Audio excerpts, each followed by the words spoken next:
Всем привет! Мы ведем репортаж с турнира Major All Stars Малайзия, и сейчас мы пообщаемся с Дэнди, который уже успел приехать пару дней, поиграть, даже праки и почти освоиться. Расскажи, пожалуйста, почему вы приехали не в полном составе? Не в полном составе, потому что не приехал Ванскор. А почему? Почему не приехал? А когда мы будем есть бургеры? Ну, вот ты будешь себя хорошо вести, я тебя угощу бургером. А может, не я. Хорошо. Почему Ваня не приехал?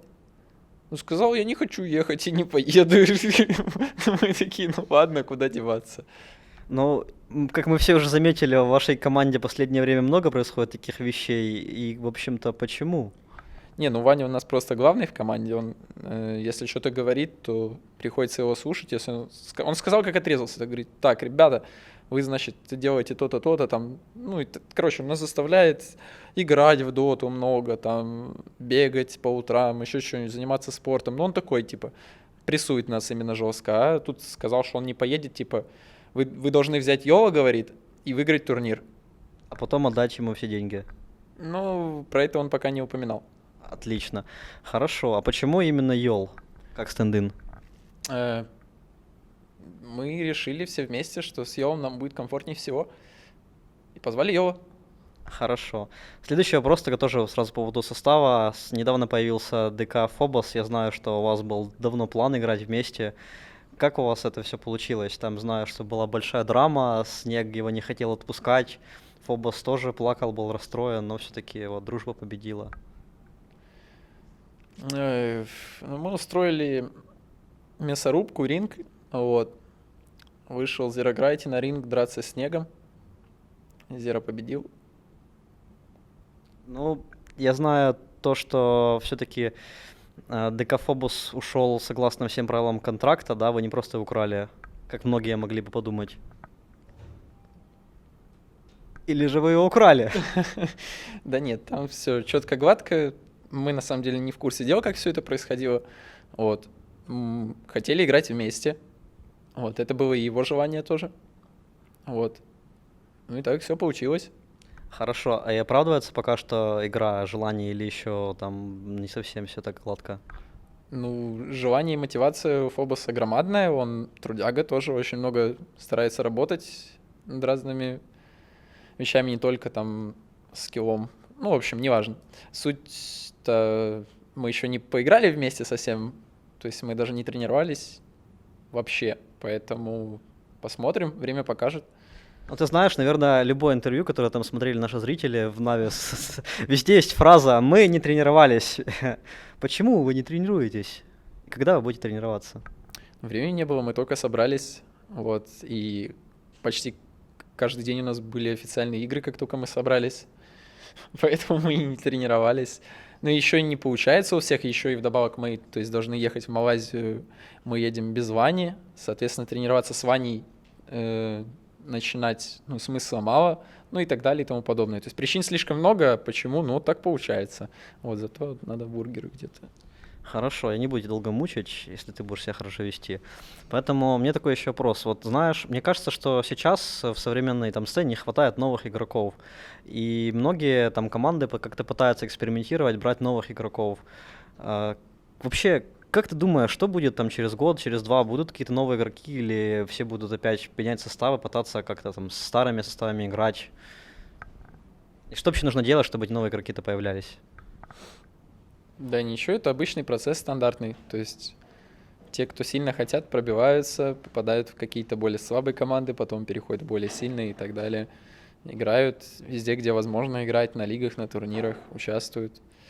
Время покажет. Я только буду рад новым игрокам. То есть, возможно, будет интереснее смотреть тоже зрителям, наблюдать.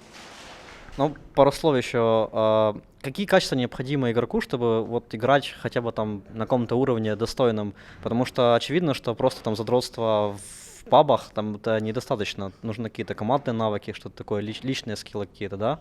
Ну, навыков очень много можно развивать. То есть, как игрок команды, то есть человек, который находится в каком-то коллективе, то есть целую тонну навыков, которые нужно и можно развивать. Назови три, вот, которые в голову приходят. Общение с командой, взаимопонимание, там, это помимо всякого скилла и всего прочего, то есть слишком много всего. Причем я бы даже не сказал, что скилл — это самое важное. Хотя, наверное, это самое важное, это где-то процентов 60-70, вот. Ну, а дальше куча разных навыков, которые ты тоже должен развивать, без которых твоя команда никогда не будет ничего выигрывать. Например, там вера в друг друга, вера в себя и всякое такое. Вот. Хорошо, в заключение тогда еще вопрос. Вот расскажи про проект DCE, если я не ошибаюсь. А,